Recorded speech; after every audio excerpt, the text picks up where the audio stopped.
Hello बच्चों, स्वागत करता हूं मैं अपने YouTube चैनल स्टेबल क्लासेस पे। चलिए, आज का टॉपिक है आपका 12th क्लास की फिजिक्स का, जो कि बहुत महत्वपूर्ण एक गॉस की प्रमेय है, वैद्युत फ्लक्स पर आधारित। उसका एक अनुप्रयोग हमने लिया है जो कि बोर्ड एग्जाम में बहुत बार रिपीट होता है, यानी कि मान कर चलो कि हर साल बोर्ड एग्जाम में आता है।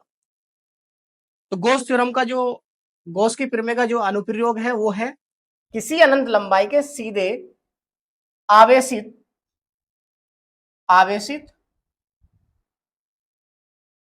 तार के निकट वैद्युत क्षेत्र की तीव्रता। ठीक, तो देखिए इसमें क्या काम करना है। हमें काम ये करना है कि हमें एक अनंत लंबाई का एक सीधा आवेशित तार लेना है। तो देखिए, इस तार को हमने सीधा तार लिया, इसको अनंत लंबाई का बनाना। तो हमने क्या काम करना है बेटा, इस टाइप से हम डैश डैश डैश थोड़ा ऊपर की ओर कर दिए गए, यहां पे भी और यहां पे भी।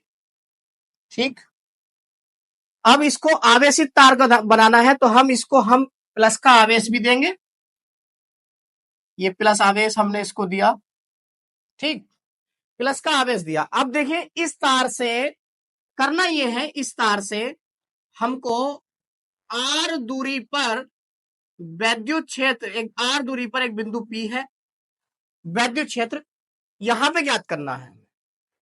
ठीक, इसके लिए हम लगाएंगे गॉस की प्रमेय।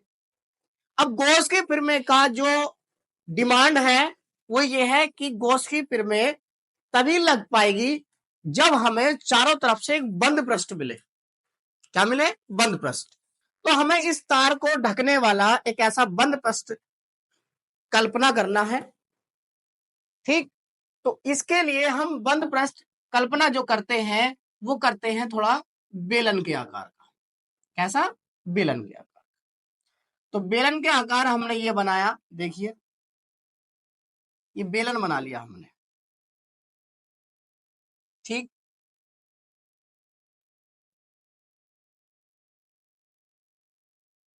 बेलन बनाया, और बेलन इस टाइप से बनाया कि ये जो बिंदु P है इस बेलन की परिधि पर यहां पर आ गया। ठीक, तो आप सभी जानते हैं, देखिए एक किसी भी बेलन में 3 पृष्ठ होते हैं। कितने पृष्ठ होते हैं बेटा? 3। देखिए कौन कौन से? एक तो समतल पृष्ठ ये हो गया ऊपर वाला खुला, एक समतल पृष्ठ ये हो गया नीचे वाला, और एक ही हो गया वक्र पृष्ठ बीच वाला। ठीक, तो इस वाले समतल पृष्ठ को हमने मान लिया S1, इस वाले समतल पृष्ठ को मान लिया हमने S2, और ये बीच वाला जो समतल पृष्ठ है इसको मान लिया मैंने S3। क्लियर है बेटा? अब देखिए हम क्या काम करेंगे, तीनों ही पृष्ठों पर हमें क्षेत्रफल अवयव मानने हैं। क्या मानने हैं? क्षेत्रफल अवयव, क्योंकि उन अवयवों से हमें वैद्युत फ्लक्स निकालना है। तो हम क्या काम करेंगे, देखिए हम ये काम करेंगे, छोटे छोटे क्षेत्रफल अवयव मुझे मानने पड़ेंगे। वो क्या है? देखिए सपोज कीजिए, मान लीजिए यहां पे मैंने एक क्षेत्रफल अवयव लिया, यहां पर क्षेत्रफल एक अवयव लिया, और यहां पर एक क्षेत्रफल अवयव लिया। ठीक, इस क्षेत्रफल अवयव में आप बताइए, इस प्लस के आवेश कारण वैद्युत क्षेत्र की जो दिशा होगी, देखो प्लस के आवेश से वैद्युत क्षेत्र रेखाएं बाहर की ओर जाती है, तो इससे इधर की ओर होंगी। ये हो गया आपका वैद्युत क्षेत्र, ये वाला। और इस क्षेत्रफल अवयव सबका जो अवयव का क्षेत्रफल है वो डीए है छोटा, इसका भी कितना होगा यहाँ पे? डीए, और इसका भी कितना होगा? डीए। तो आप ध्यान से सुनिए, इस क्षेत्रफल अवयव का जो अभिलंब होगा, क्षेत्रफल सदिश जो होगा, कल मैंने बताया था आपको पिछली वीडियो में क्षेत्रफल सदिश कैसे निकलता, अभिलंब बाहर की ओर। तो देखिए इस टाइप का है, तो इसका अभिलंब बाहर की ओर, ऊपर की ओर होगा, तो वो हो गया क्षेत्रफल सदिश डीए वेक्टर। इसका क्षेत्रफल सदिश नीचे की ओर होगा, डीए वेक्टर। इसका क्षेत्रफल सदिश होगा इस डायरेक्शन में, डीए वेक्टर। ठीक, यहाँ पे वैद्युत क्षेत्र आगे की ओर होगा, दूर की तरफ वैद्युत क्षेत्र रेखाएं जाएंगे, यहाँ पे वैद्युत क्षेत्र इस दिशा में होगा। तो आप यहाँ पे चेक करेंगे वेक्टर ई और डीए वेक्टर में कोण कितना, देखो लंबवत हो रहे हैं, तो थीटा का मान आ गया बेटा यहाँ पे 90 डिग्री। यहाँ पे दोनों एक ही दिशा में है, तो थीटा का मान आ गया आपका कितना? 0 डिग्री। और यहाँ पे फिर लंबवत हो रहा है, थीटा का मान कितना आएगा यहाँ पे? 90 डिग्री। ठीक, अब क्या काम करेंगे, अब हम थोड़ा सा इसके बारे में लिखेंगे। देखिए इसके बारे में थोड़ा सा मैं यहां पर लिख रहा हूं पीछे। माना माना एक सीधा अनंत लंबाई का आवेशित तार जिसका रेखीय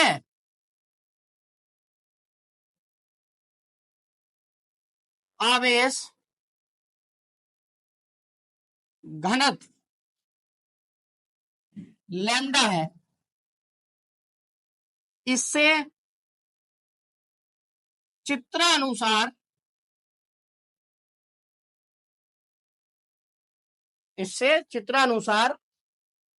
r दूरी पर वैद्युत क्षेत्र की तीव्रता ज्ञात करनी है। ठीक, चलिए देखिए ज्ञात करते हैं। तो आप बताइए, 3 पृष्ठ है, S1 S2 और S3। गॉसियन, इस जो बेलन जो हमने ये मान रखा है तो इसको बोल देंगे गॉसियन।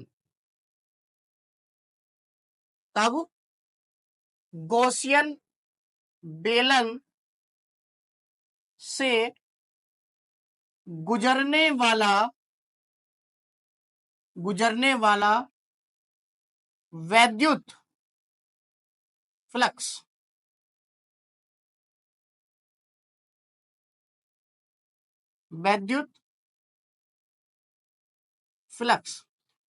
तो देखिए बेटा क्या होता है वैद्युत फ्लक्स का, फाई ई बराबर समाकलन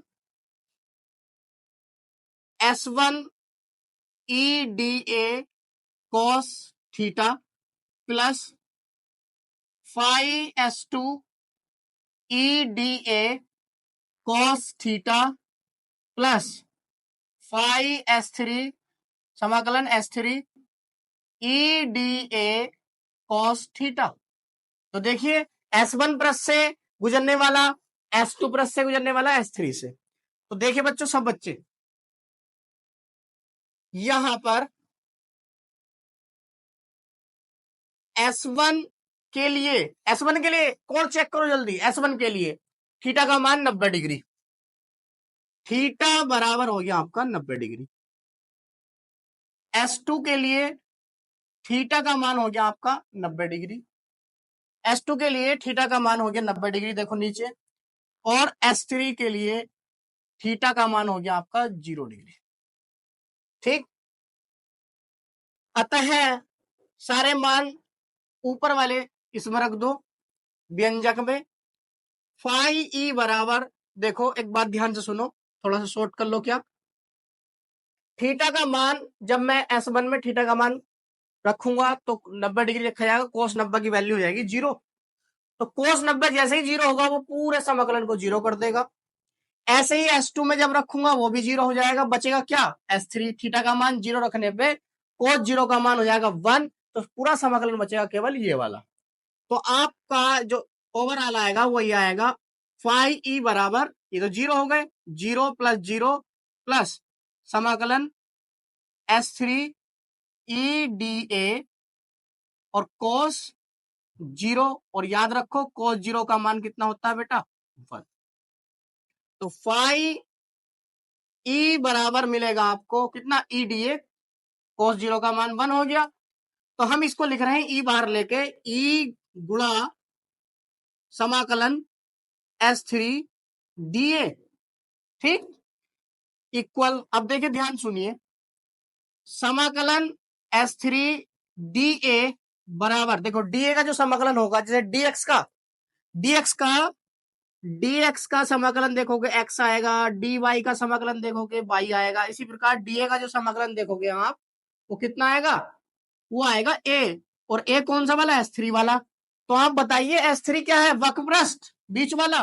तो बेलन का जो वक्रपृष्ठ होता है, अगर इस बेलन की जो लंबाई है वो है L, यानी कि इस बेलन की लंबाई अगर L है, तो बेलन का जो वक्रपृष्ठ आएगा वो आएगा आपका 2 पाई आर एल। ठीक, और क्या काम करना है? गॉस की प्रमेय से, गॉस की प्रमेय से क्या करना है बेटा? गॉस की प्रमेय कहती है कि फाई ई बराबर क्यू बटे एप्सिलॉन नॉट, फाई ई बराबर क्यू बटे एप्सिलॉन नॉट, अगर ये आवेश क्या है? क्यू है।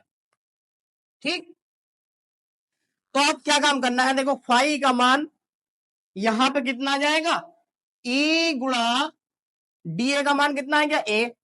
ठीक, तो अब हम जो रखेंगे यहां पे बेटा, ये रखेंगे, देखियो ध्यान से, हम ये रखेंगे कि फाई ई बराबर जब हमें दिया गया क्यू बटे एप्सिलॉन नॉट, तो फाई का मान हम पीछे से देखिए, फाई का मान हम रखेंगे ई गुणा ए, ई गुणा ए, तो ई गुणा ए बराबर क्यू बटे एप्सिलॉन नॉट, और हम जानते हैं ए का मान पीछे भी लिखा है मैंने 2 पाई आर एल।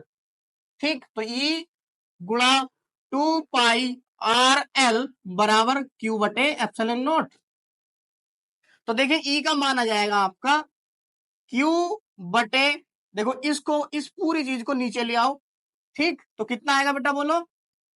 क्यू बटे 2 pi R L epsilon not. तो इसको हम रीअरेंज करके अगर लिखें तो ये आएगा ई इक्वल कितना बोलो?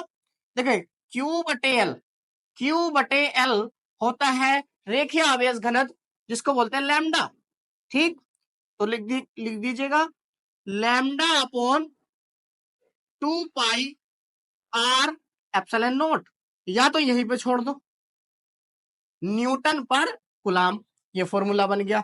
या एक काम करो, 2 से मल्टीप्लाई ऊपर कर दो गुणा, और 2 से नीचे कर दो, तो आपका ये आ जाएगा, आपका जो आएगा फॉर्मूला ये बन के आएगा ई बराबर कितना? 1/4 पाई एप्सिलॉन नॉट।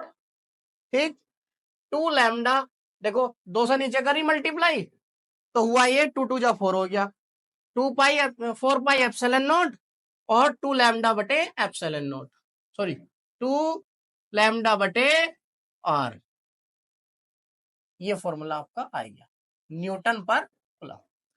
तो देखिए बच्चों, ये थी गॉस की प्रमेय का एक अनुप्रयोग, और स्टेबल क्लास के नाम से ही हमारा एक प्ले स्टोर पे ऐप है, उसको डाउनलोड कीजिए, जिस पर 10वीं से लेकर 12वीं तक की आपको फिजिक्स, केमिस्ट्री, बायोलॉजी और मैथ की क्लास अवेलेबल होगी। ठीक, मिलते हैं अपनी नेक्स्ट वीडियो में।